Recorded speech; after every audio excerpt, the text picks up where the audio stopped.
We hear a lot of perspectives on the Mankind podcast. Inclusion of a guest is not an endorsement of their views, and the opinions expressed here do not always represent the mission or values of the Mankind Project USA. What if the traits that once got you sent to the principal's office were actually the roots of your genius? Hey, it's Boysen. Today's guest on the Mankind podcast is Kevin Roberts. He's an author, an ADHD coach, and a longtime brother in the Mankind Project. Kevin's story is a powerful reminder that the things we struggle with might not be signs of failure, they might be clues to our deeper mission. Kevin has staffed over 30 new warrior training adventure weekends. He earned a master's degree in ADHD studies, and he's coached people from high schoolers through PhDs. He's somebody who has turned his own neurodivergence into a superpower. In this episode, Kevin will bust some myths about ADHD. He explores the power of mission-driven living, and he shares a remarkable story behind his latest book, Schindler's Gift. A look at how Oskar Schindler's likely ADHD helped him save over 1,200 lives during the Holocaust.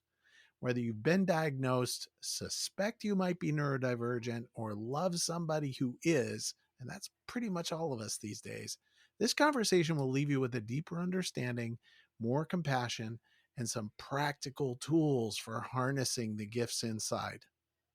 Welcome to the Mankind Podcast.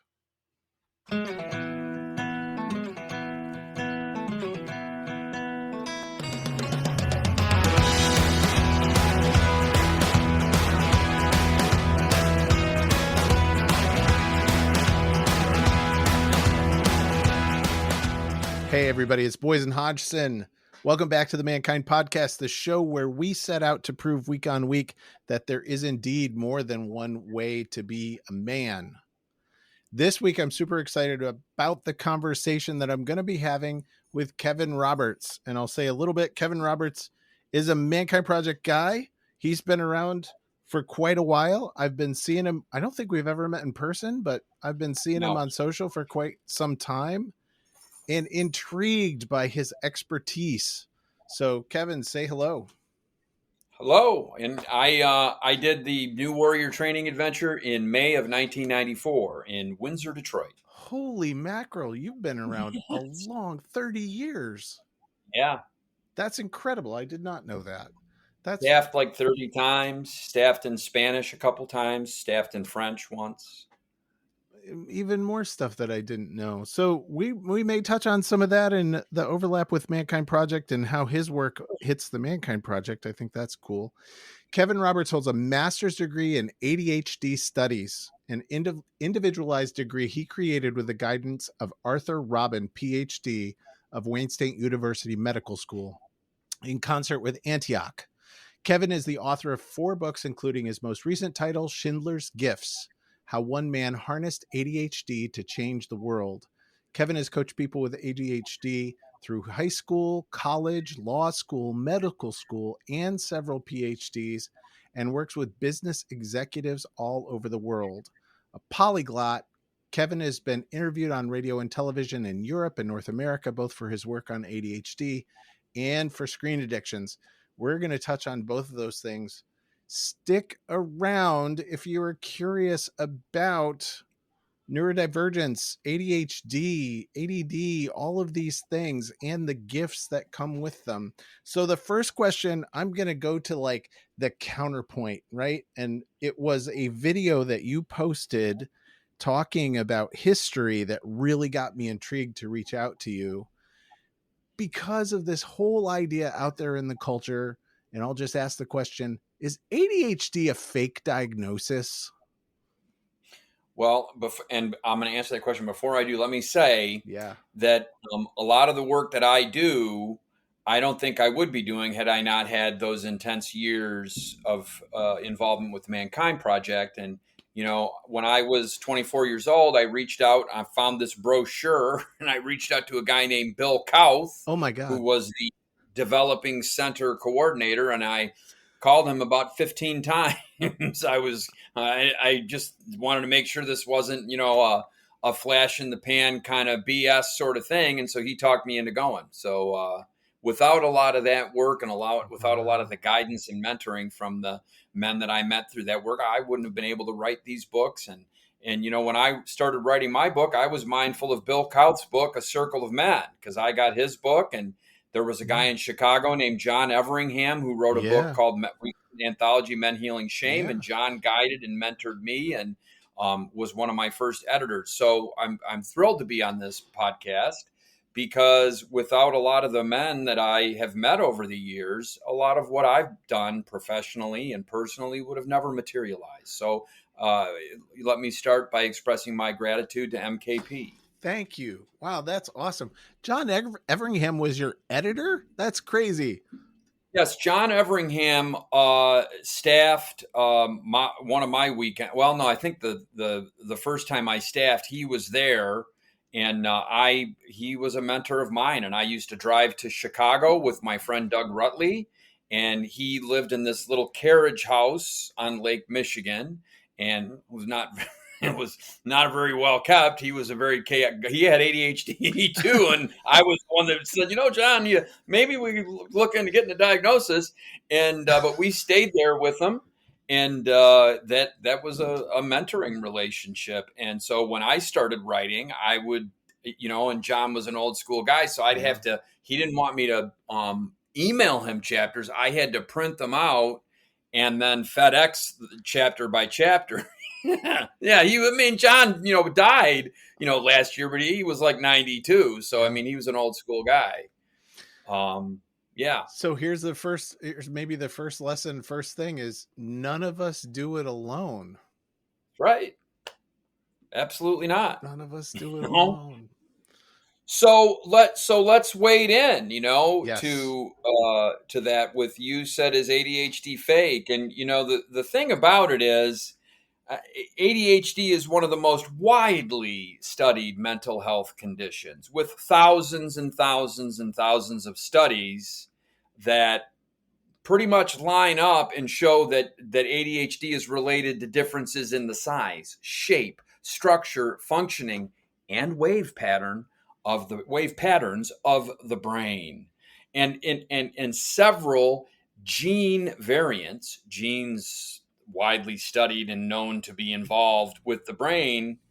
Several of those gene variants are known to be involved with ADHD. And I want to tell you something that might be important. We all know that Down syndrome is a genetic condition. It's one genetic mutation. One.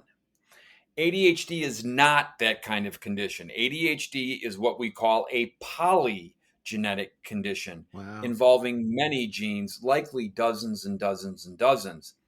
That's why there's a lot of people, because you got to have 6 of the symptoms, 6 of the traits, 6 out of 9 in one or both symptom clusters.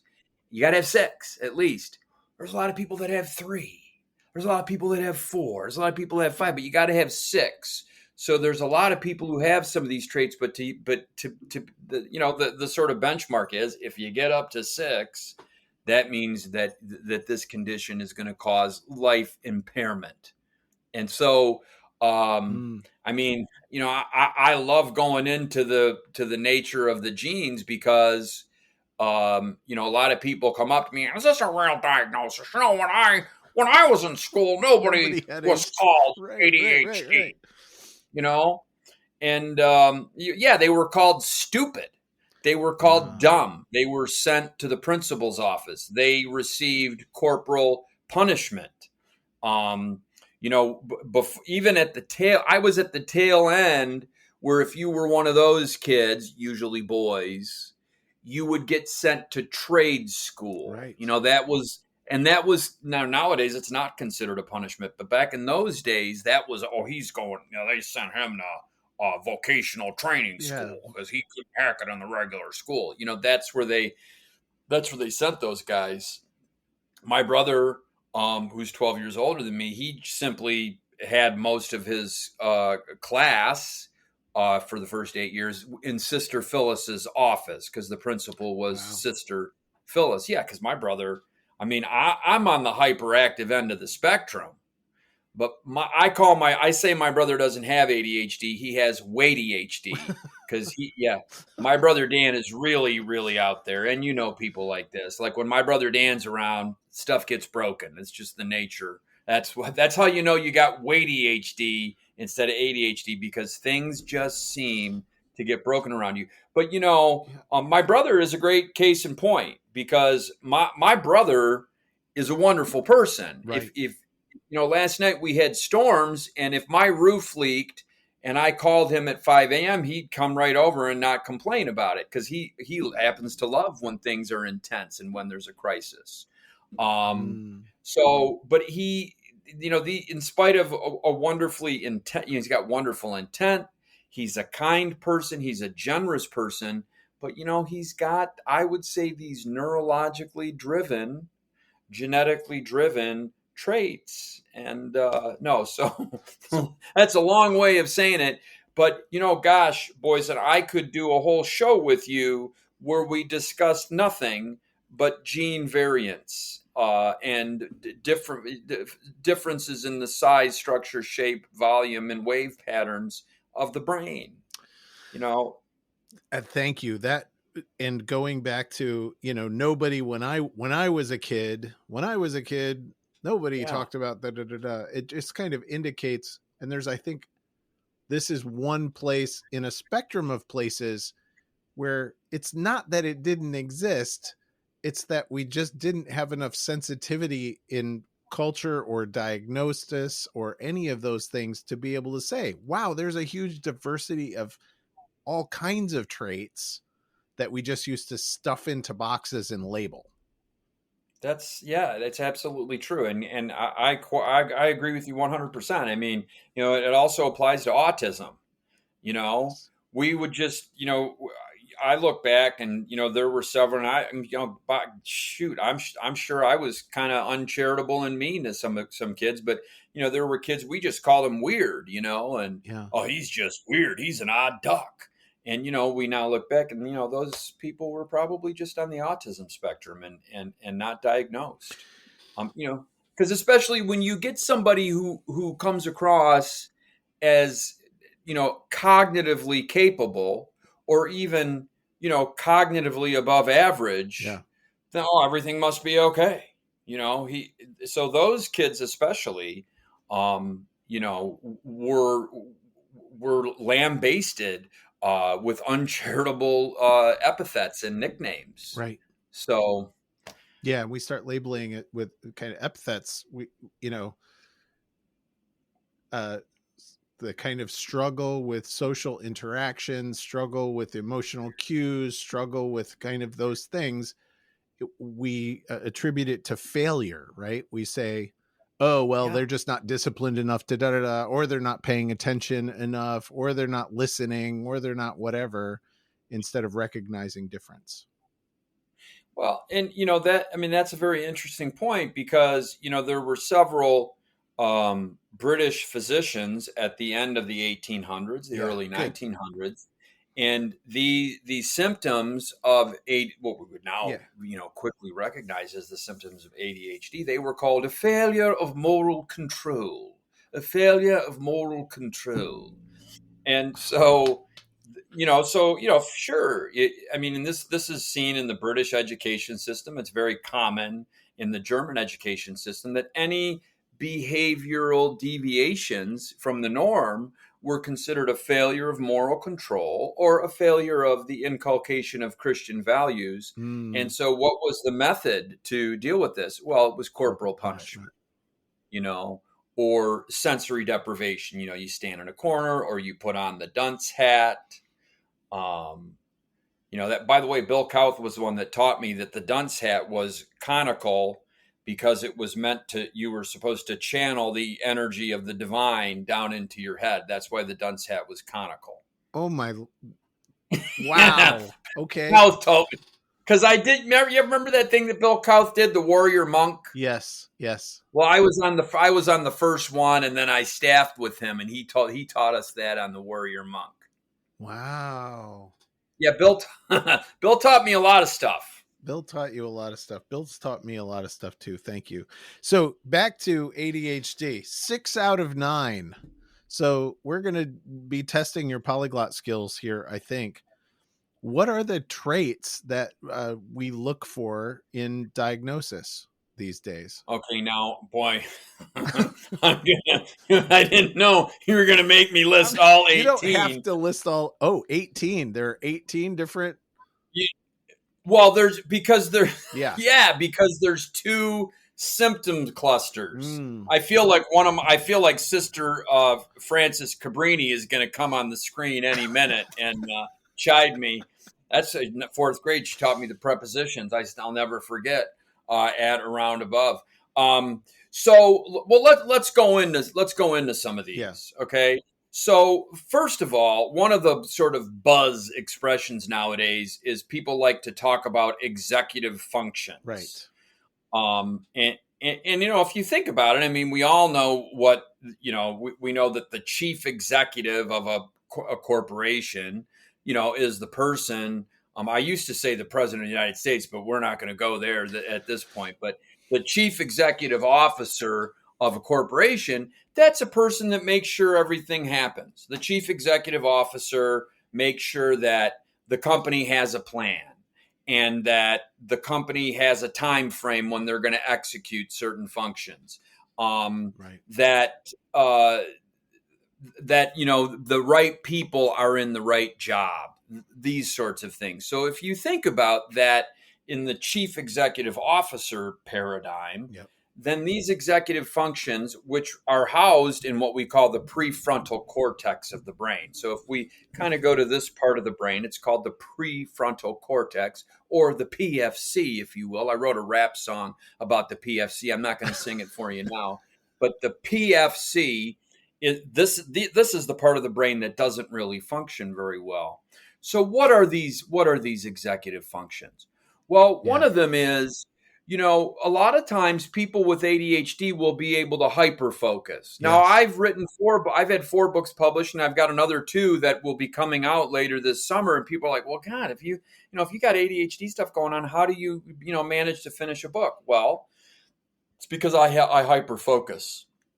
I'm a sprinter. Yep.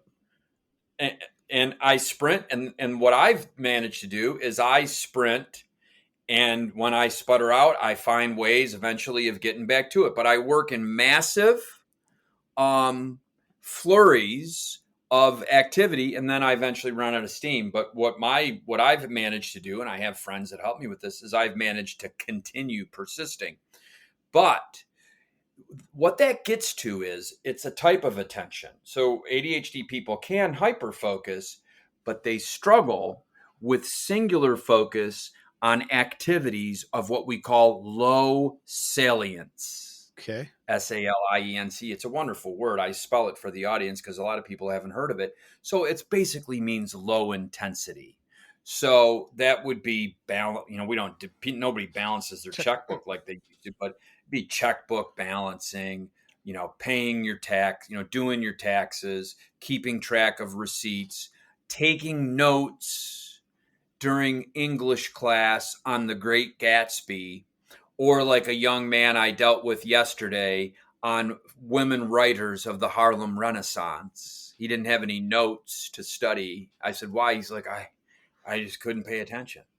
So it's singular focus on activities of low salience. So that's why parents will be like, well, you don't seem to have any trouble focusing on Fortnite and those video games. That's because those are high salience activities. Yeah, high intensity. So a neurotypical child, their brain, Boysen, is their brain, a neurotypical brain will release, it's called a phasic, PHASIC, a phasic release of dopamine. And so when that neurotypical child is in class, there's little hits of dopamine being released based on the future need. I'm going to need these notes or I'm not going to have anything to study from. Whereas the child with ADHD, if there's no immediate reward, then that child with ADHD is not going to have the phasic release of dopamine. And that phasic release of dopamine helps the prefrontal cortex fire, if we will. And so the ADHD child in the classroom doesn't get that firing. So let's talk more broadly from that. If I don't get that firing for, long-term sort of rewards, so then what's going to happen is I'm going to procrastinate. I'm going to put things off because I'm not getting a phasic release of dopamine that's going to give me the juice. You could call it motivation, but it's really like it's a neurotransmitter levels that's going to give me what I need neurologically in the moment. So I'm going to procrastinate. Procrastination is a very interesting thing too, because what happens is procrastination is about waiting so long that I freak out about doing it. And it turns out that freak out does help the brain metabolize dopamine. And so that's why we do it, and we can get hooked on it. Yes. So a lot of ADHD, and look, neurotypical people do this too, but people with ADHD, I have a friend named Maureen, and you can't really plan stuff with her. Because I'm supposed to meet her at the coffee shop at noon. So she needs to leave at 11:45 to get there. But at 11:40, she's like, oh, I haven't changed the kitty litter. Oh my God, that garbage can in the garage stinks. I better put that bleach right there because then I can leave it. Oh, and you know what? Oh my God, I've got a load of laundry. And so what she's doing is I only have 5 minutes. Yes. And that kind of creates a panic. And she riffs on the panic, but what happens is, and we're going to get to the next symptom, yes, she doesn't have good time management skills. So part of this whole thing, another executive function, and my wonderful friend Maureen, forms the basis of a character in a novel that I've just completed that I'll be bringing out later this summer. But Maureen gets carried away. Yes. And so before she knows it, it's 12:15. She was supposed to be there at 12. And then I get an apologetic, guilt-ridden phone call. Oh my God, can you wait? I really need to see you, But so what she's doing is she's riffing, she's procrastinating, and then she's riffing on it to get things done. But no time management. Time management, the ability to manage time, is housed in the brain. Another thing is working memory. This is another executive function. Now, what working memory basically is, it's if I get interrupted. Okay, so I'm doing the kitty litter. Yep. All right. And I got the bag there. I got my scooper ready, and you call me. I'm like, oh, hey boys, and how you doing? And we talked for 10 or 15 minutes. And then 3 days later, I'm like, I go by the bathroom. I'm like, God, that stinks. Oh, I did that 3 days ago. That's poor. That's low working memory. And so this is very typical of, children with ADHD. And it's particularly pernicious when we think about the necessity of working with the computer. Yeah. So I'm on the computer, those crazy Chromebooks, whatever it is, and I got to do my homework. Well, I'll just take a break and play Clash of Clans or whatever it is. Yeah. Well, they get so engrossed in that. They're right. The working memory is very poor, so they never go back. Now, I'm sure there's people watching and saying, well, my kid does that. My kid doesn't have ADHD. And so if you've had that thought, and if you've been watching this, and you've been going, well, I do that. Well, you might have ADHD, but very likely you don't. You just are one of those people who has 1, 2, or 3 of those traits. But scientific research, again, says that you got to have 6 of 9. Long-term planning is another aspect, another one of these executive functions. I have a hard time getting my present moment behaviors aligned with the long-term goals. And, this is something that's really great for MKP because in MKP, we do a lot of work around mission. Yes. And, we can talk about this with my guy, Oskar Schindler, because one of the things that I mentioned significantly in my book that I wrote about Oskar Schindler is that it was having a mission that fired his ability to improve his executive functions enough to save those 1,200 Jewish lives. So let's keep going through a few more symptoms. Yes. So for example, there are two symptom clusters. So on one of them, I would sort of our fifth symptom appears as if driven by a motor. Now I'm 55. Look how energetic I am. Yes. Can you imagine me in fifth grade? Okay. The only reason I didn't get in a lot of trouble in school is because it was a Catholic school. And in those days, Boysen, you could go home for lunch. And I'm also smells. I have a very sensitive nose, and it was a Catholic school. So kids would eat their lunch right in the classroom. And I couldn't take the smell. Those bologna sandwiches with mayonnaise would come out, and I'd be like, I can smell it. Yeah, you know what I'm talking about. And they had sat in the closet. Nobody had a refrigerator to put their lunch in, and sat in the closet. So I went home for every day for lunch. So I could get, and I ran. I could get from 8:30 to 11:30, no problem. And I'd start watching the clock, 43 minutes. Okay, 41 minutes left. I can do it. And then I'd run home. I'd have my grilled cheese and Campbell's tomato soup every day. And then at like 11:57, I had to be back by noon. At like 11:57, maybe 11:58, I'd haul butt back to school.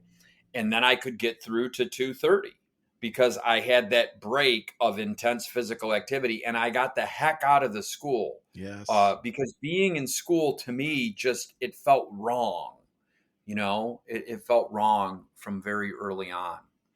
So another thing, and my brother Dan will have this trait, heavy duty, it's impulsivity. Yes. So it's an inability to control my impulses. And this would put you in the hyperactive impulsive cluster. So by the way, we talked about genes, and you watched that video I did, Is ADHD Fake? There are genes associated with a brain structure that's in the prefrontal cortex, the PFC, and it's called the caudate nucleus. Mm-hmm. And we know that the caudate nucleus is very strongly involved in our ability to control impulses. How do we know this? We know this because when people with no history of impulsivity get a closed head injury, let's say they're in a car accident, and that part of the brain is injured, they become impulsive. So we're very certain. I mean, this is how we it's always through tragedy generally that we understand the brain. Somebody has a stroke in the speech center, and we're like, oh, well, that happened in the lower and frontal lobe. Must be the speech center.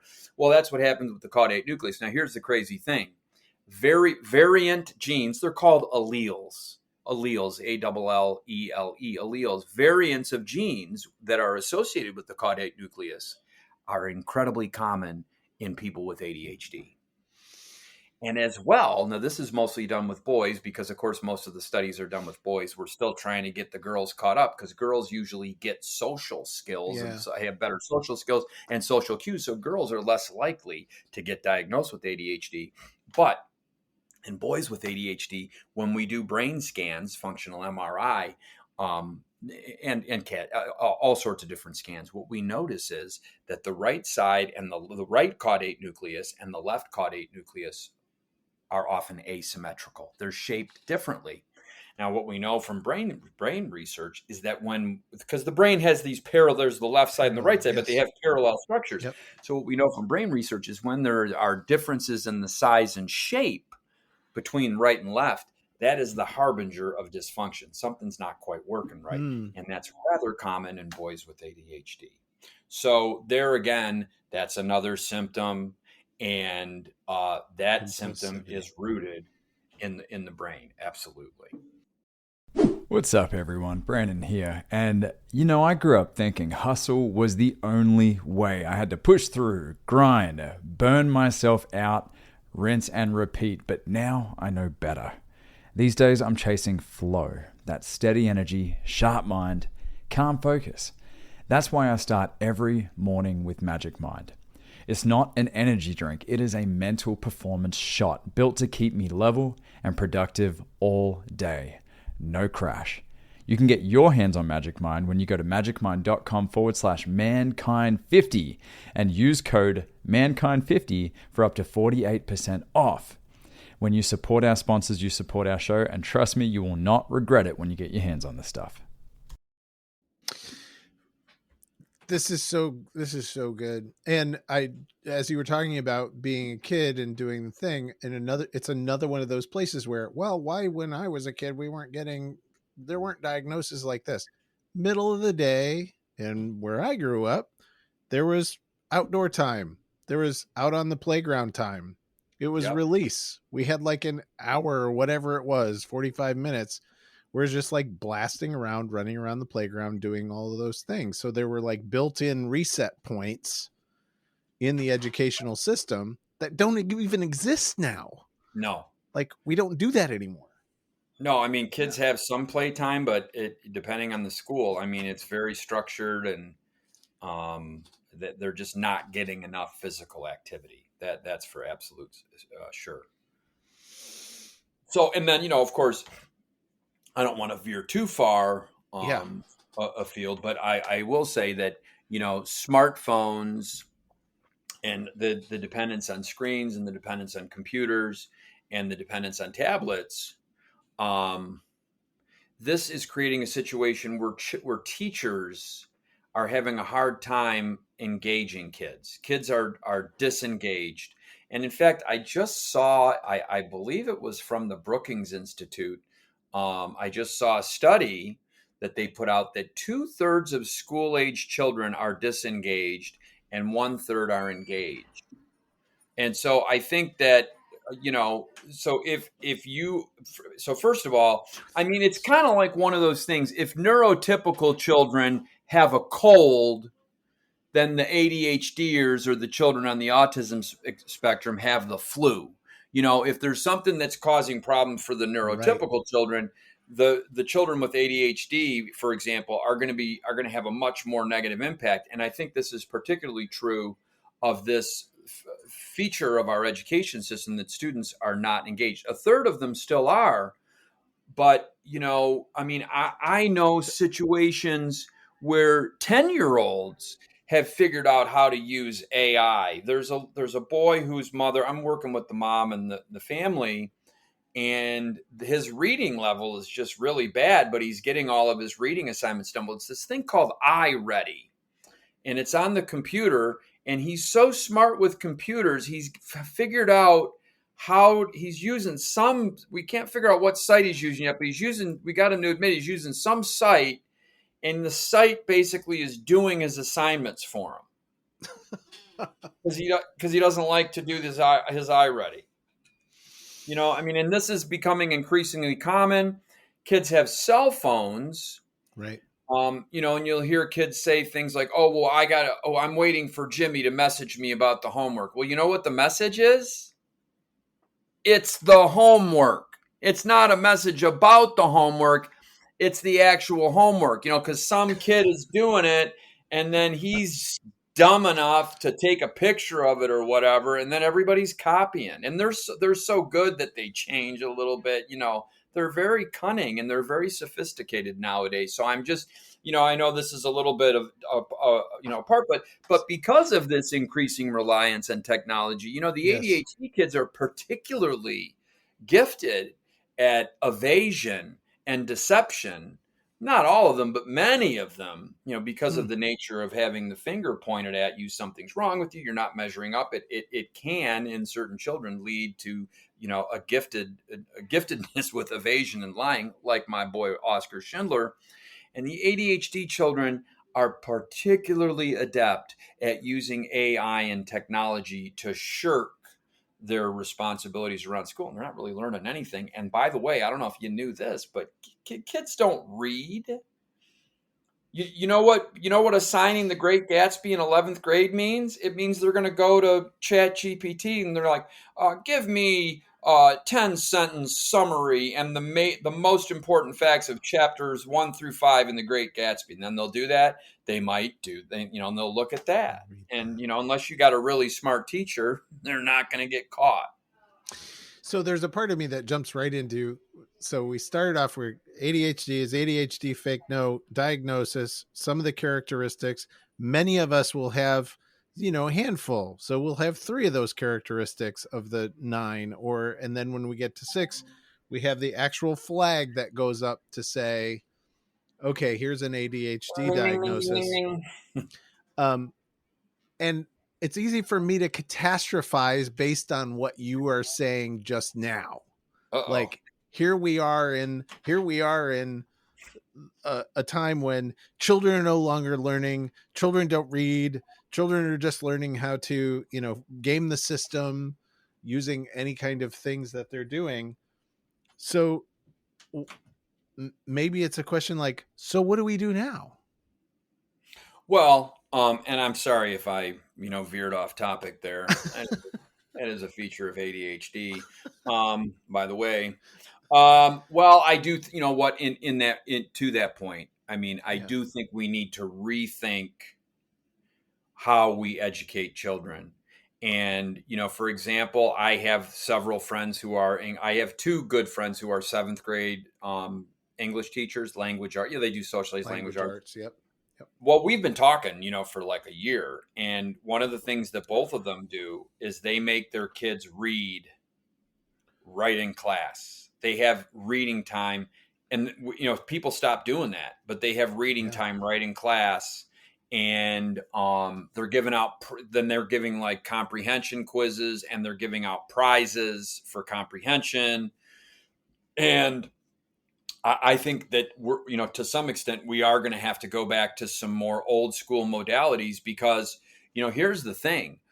Grades are going up, but aptitude is going down. I'm not going to mention any names, but, I work with a lot of different schools, and there are a couple of schools where I work with high school kids, and the cheating culture, it's all over. I shouldn't even single out, but the cheating culture is, some kid will have a test and they'll take a picture of it. It'll go on the Snapchat group chat.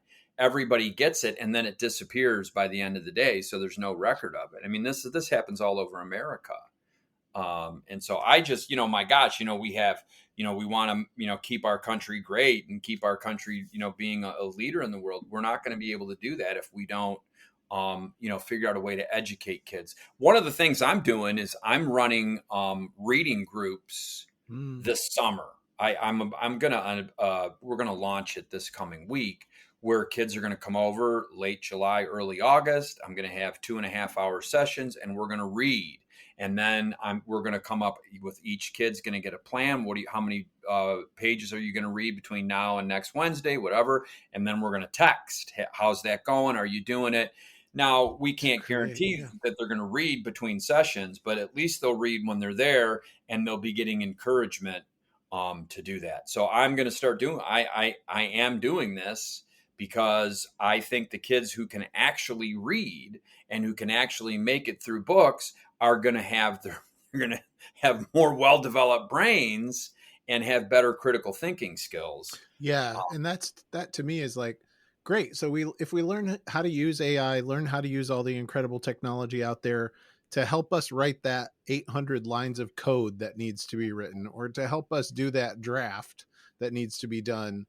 But then we need critical thinking skills. We need the ability to monitor ourselves. We need the ability to be able to create focus at some level for all of us to do things. So you've kind of talked about Oskar Schindler already. Let's talk about Schindler's Gifts, because I think that story indicates a lot of the directions of so whether or not you have an ADHD diagnosis, but let's say that you do, here are some of the ways that you can start harnessing that to do really incredible things in the world. So let's talk about. Well, may I begin with when I first suspected that he might have had ADHD? Yeah, of course. Well, I was watching Schindler's List the first time, and Oscar, and the movie is rather accurate. It's not, Steven Spielberg, of course, took some license, but it's rather accurate.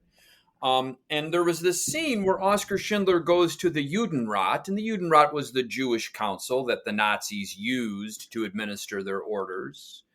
And he goes there and he meets with this Jewish businessman who was an accountant. His name is Yitzhak Stern, and he has this preposterous idea that Yitzhak Stern, he's going to buy a factory with money from Jewish investors. The factory had been confiscated by the German government, and then it was being sold, to enrich the German government. And he's going to get Jewish workers to buy it. I mean, Jewish investors to buy it, Jewish workers to run it. And he says Stern can run it. And because he doesn't have any money. And so Stern says, Mr. Schindler, let me understand. They put up all the money. I do all the work. What, if you don't mind my asking, would you do? And Oskar Schindler says, I'd see to it was known the company was in business. I'd make sure it had a certain panache. Not the work. The presentation. That's what I'm good at. He was good at the presentation. That's a lot of ADHD. I mean, that's what I'm good at. I'm good at the presentation. I figured out how to do some of the work, but really my passion is not the work, the presentation. So I'm like, I stopped it and I watched that scene several times. I'm like, I think he might have had ADHD. So then I researched it, and the more I looked into it, the more firsthand accounts I looked at, the more I'm like, yeah, he was not neurotypical. I mean, he probably had more than eight, because a lot of, one of the things about ADHD is when you have ADHD, the same networks that kind of don't function typically, many of the same networks in ADHD, they're also involved in anxiety. They're also involved in depression, and they can also be involved in mood disorders. So when you have ADHD, you're much more likely to have those things. Mood issues, for example, are very common in ADHD because one of the executive functions is emotional regulation. Difficulties with emotional regulation. So I get angry. I'm more likely to get angry. And when I get angry, I stay angry. I have trouble transitioning out of it. So let's talk about what I learned about the life of Oskar Schindler, because I've been to the Czech Republic and I've been to Poland 12. I've taken groups of people to visit Oskar Schindler's factory and Auschwitz and the whole thing, because I'm very passionate. I'm not Jew. Everybody thinks I'm Jewish because I'm so passionate about the Holocaust, but a lot of my Jewish friends do call me JIT, Jew in Training. But I have extensively researched his life. Yeah. And so here are a few things that I have come up with. So Oskar Schindler failed at every endeavor before the war, miserably. I mean, he would get great jobs, he would quit them. He would start companies, they would do well initially, then he didn't have the executive functioning to continue. And then after the war, this same pattern emerged. And by the way, remember, one of the things about ADHDers is that they're often impulsive, they're risk takers, they need intensity because ordinary activities do not engage them. Well, guess what? A lot of people don't know this. Before the war, Oskar Schindler was a race car driver in the 1920s, and he was also a motorcycle racer. That's what he had the profile of what you call a thrill seeker. And there's a great gene that you watched that one video that I did. He definitely, I would bet my house that he had the 7 repeat allele of the DRD4 gene, which is a dopamine related gene found in high numbers in people with ADHD, people who abuse substances, alcoholics, drug users, things like that, and thrill seekers. You examine those 3 populations, there's one gene that they all have in common. Oskar Schindler definitely had that. So massive failure, okay? Yes. But during the war, he had something that he said this in the movie. His wife says, well, what's different, Oskar? Why are you so successful? He says, there's one thing, Emily, that I never could have predicted. She says, luck? And he said, war. So that's true. But what does that mean? It means intensity. He couldn't create intensity. He did negatively, but he couldn't have created that particular intensity. And so that intensity made every day interesting and exciting. And so during the war, he channeled it. He did not drink alcohol very much during the war. People around him talked about how his alcohol consumption went down. This is reflected in a couple dialogues that he has with Amon Goethe. That, Amon Goethe said, "You're not a drunk, Oskar." So it's true, because he had intensity. He had something else that I think people with ADHD need, and it's something that I have gotten from MKP. I think more than any other organization, MKP, Bill Kauth, John Everingham. There's a guy in Wisconsin named Paul Sochinsky. There's dozens of men who mentored me and who gave me this very thing, support. So Oskar Schindler had surrounding him some of the most successful Jewish businessmen in Krakow. And those men supported him. And if you watch the movie Schindler's List, you will see that Steven Spielberg captured this brilliantly. For example, in one scene, he's rushing out to the car, and Yitzhak Stern, played by Ben Kingsley, is chasing after him. "Oh, and here, you have to give this gift to the Obersturmführer's niece because it's her birthday." And he's telling him all these things. And you can see that what Stern is doing is he's the auxiliary prefrontal cortex to Oskar Schindler, because what the Jews at that point needed, they had all those Jewish businessmen who were they had massive brain power, massive executive functioning, massive business acumen, but they didn't have the presentation. And that's what Oskar Schindler gave them. And I'll tell you another thing that is a part of that before we go into the next one. ADHD people have this experience of being in school and they get the finger pointed at them. And a lot of them develop the ability to deflect that finger through lying. Many of them become incredible liars. And that's what Oskar Schindler was. And without that ability to lie, those Jewish workers would never have been saved. It was his ability to lie and deceive that were part and parcel of his ability to do what he did, save 1,200 Jewish workers from the fires of the Holocaust. Now, so support. It's just like boys, and it's just like all these videos you see on YouTube. 5 days to procrastination-free lifestyle. Financial freedom in 30 days. If you'll just come here for 30 days, I will show you how to make $25,000. Constant. Yes. Right. That's what YouTube is overflowing with. Yes. But what they don't tell you is that 99%, it's like Amway. 99% of people, I don't know if it's that high, but a large percentage of people won't be successful because you've got to have support in order to not only make change, but to stick with it. This is true of any 12-step program. Yes. We know it's true of the Mankind Project. The Mankind Project, men go on this intense weekend. It's very intense, but so many men who don't stick with their I group and who don't continue the work, they go back and they end up where they started from. Yes. You have to get support, and doing the work is making sure that you have support. So that's what Oskar Schindler had during the war. But after the war, he did not. He went it alone. And he failed at he went he went to Argentina and he said, "Emily, behold before you the greatest business of the 20th century. Nutria rats." He had a nutria farm, and he was gonna, because every woman wants a fur coat, he told his wife. This is all from her Emily Schindler's biography. And he went, and he's a nutria from knew nothing about nutria, knew nothing about that kind of thing, knew nothing about the fur coats. And he told her they were gonna be rich beyond their wildest dreams. So they went to Argentina, and there was a German community there, among which Adolf Eichmann, but there was a Jewish community there too. And those Jews, they supported him, but he had this farm way out in the country, and it failed miserably. I'm going to tell you something about this. One of the Jewish families that was on Schindler's List was the Biederman family.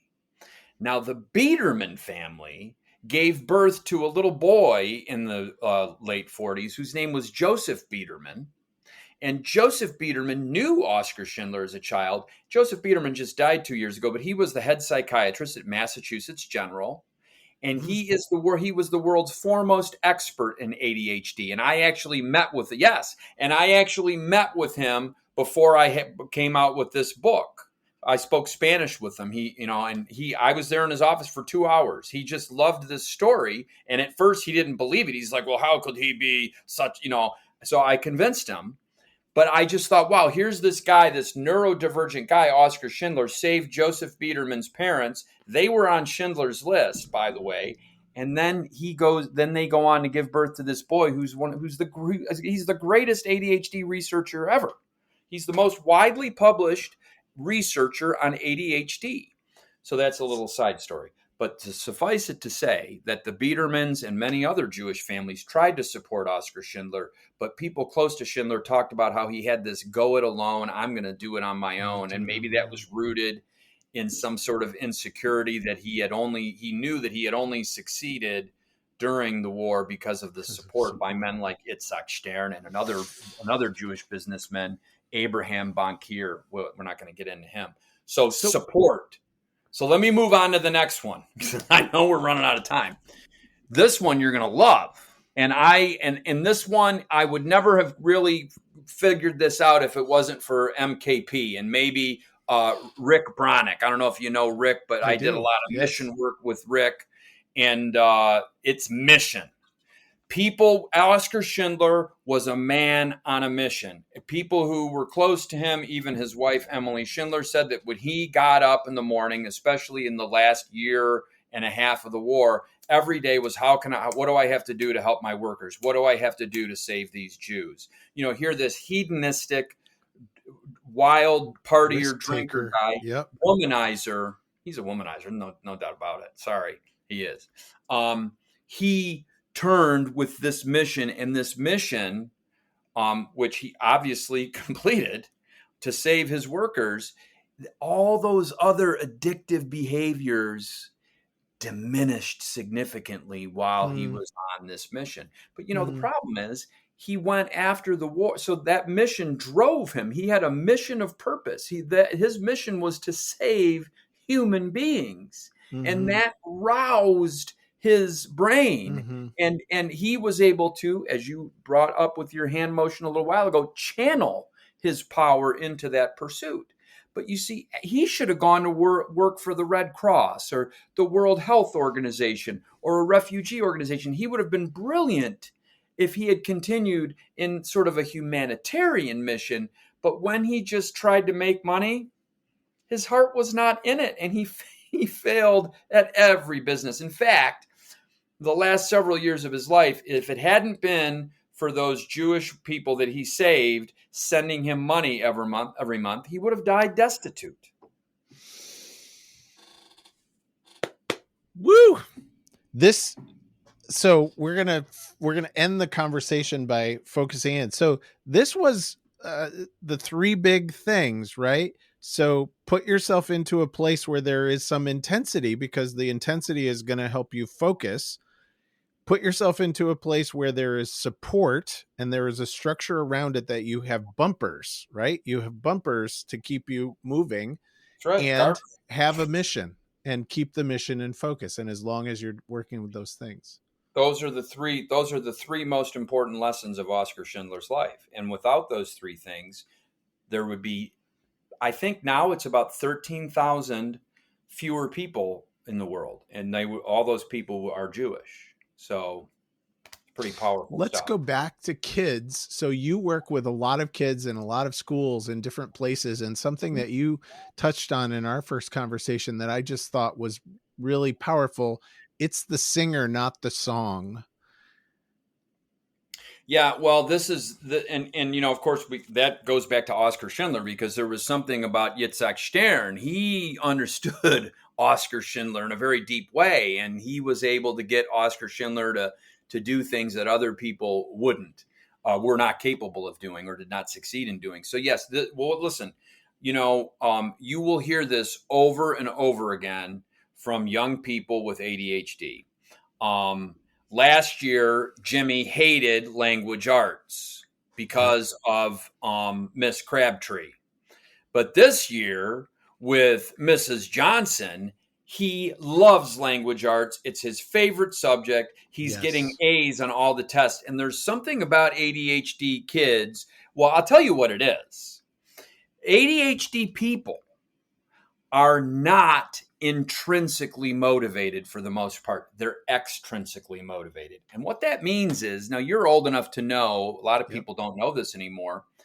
A furnace, even in the warm months, it still is ready to roll at a moment's notice because of one thing, the pilot light. Are you familiar with the pilot light? Yes. It's that little flame in the furnace, and it never goes out. People who are intrinsically motivated, their pilot light never goes out. But people who are extrinsically motivated, like my house growing up, because there were drafts near the furnace, the pilot light would blow out. And if that pilot light blows out, the furnace doesn't work. And so that's the reason that the singer, not the song, is so important. Because if I have a sense, if that child has a sense that the teacher enjoys me and likes me, that's the flame. That keeps my pilot light lit. And when that pilot light is lit, I'm willing to perform for that teacher. But if I get the sense that teacher, that I annoy him, that she doesn't like me, that she experiences me as a burden, that's the wind that blows out my pilot light. My pilot light will not be burning, and I won't be performing. Every moment in that class will feel like a chore. And so if you talk to young people, and you can talk about this with adults too, this operates with adults too, where people with ADHD are very sensitive to interpersonal dynamics. Yes. And a good interpersonal dynamic with an empowering person, that ADHD person can be the highest producer, the best salesman, the most efficient worker. But with somebody with whom it's a bad fit, then that ADHD person may struggle to even keep his or her head above water. So that's kind of the nature of it. Now, and here's the problem, with when we're dealing with this, a lot of parents, for example, don't understand this. Yeah. And, I have a young man that I work with right now who's 16. His father's clearly intrinsically motivated. He's what I call a thinker, logical, responsible, organized. And for his father, hard work is its own reward. Just working hard, right. It motivates and energizes him. His son is not like that. It's just not like that. But the father judges him as illogical. See my Mr. Spock eyes? Yes.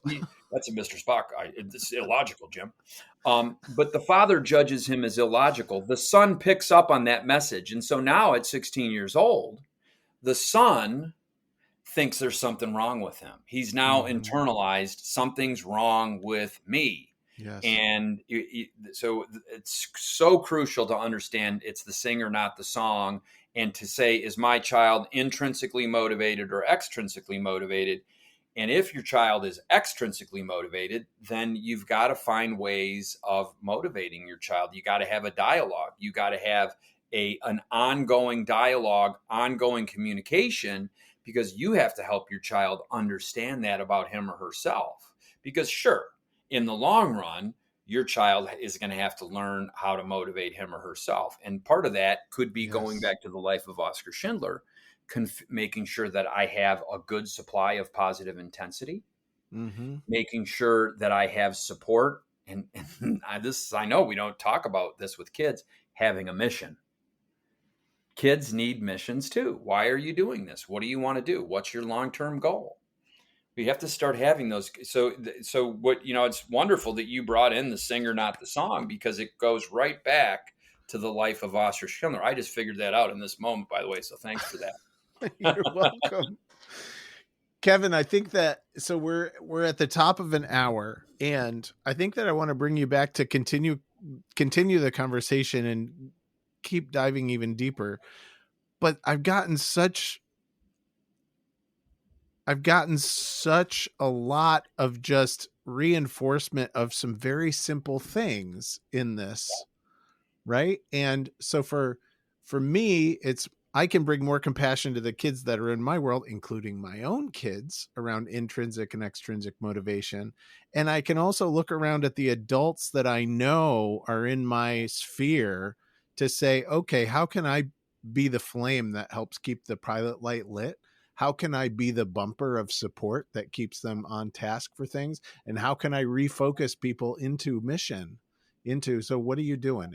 If your mission is watching reruns of Friends, you're probably going to struggle. Right. But watching reruns of Friends could serve the mission if I use it in an intentional way. I need downtime to recharge. And so we have to be very careful watching. I'm by the way, I'm filtering. I'm not going to sing the theme song, but I'm filtering. I recognize that you're filtering. Thank you. But we we don't want to pathologize. Right. You got to be really careful, about pathologizing behavior, because, young people, everything we say, it has an impact. And if we say certain things and we set a certain tone over years, that begins to be internalized. And from MKP on a Saturday morning of an MKP training, those things come out and you realize, yes. Oh yeah, that stuff took pretty deep root that we were talking about. Yes. And you're never going to avoid that completely, but you want to be mindful of it, Thank you. Kevin Roberts, where should folks find you on the internet to learn more about your books and your work? Well, I think, you can, I think you're going to put a link below to my YouTube channel, so you can certainly go there. Please subscribe.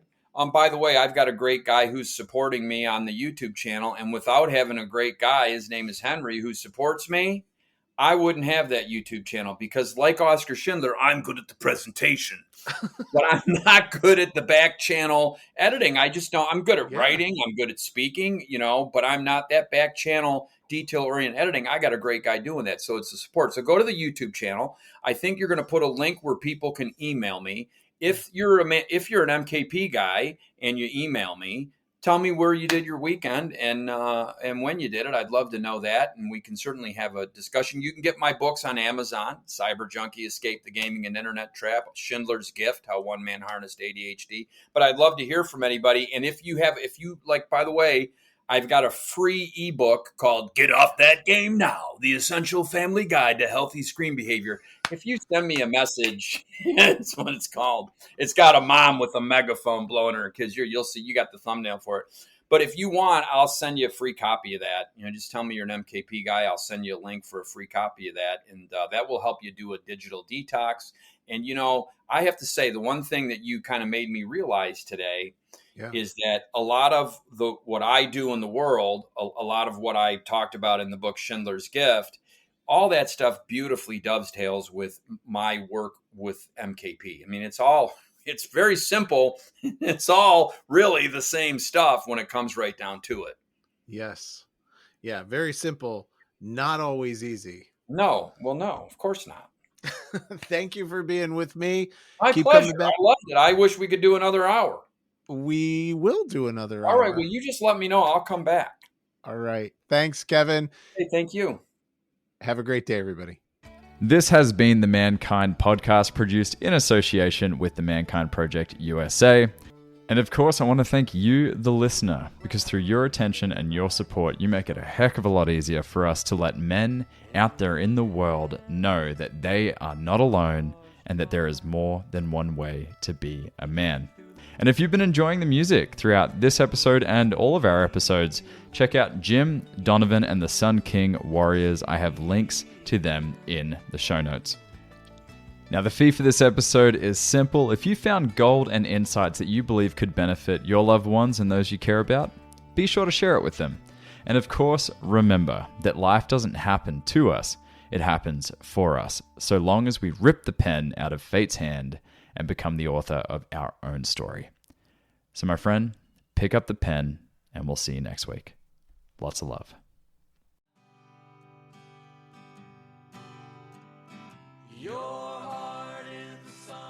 Hey, it's Boysen.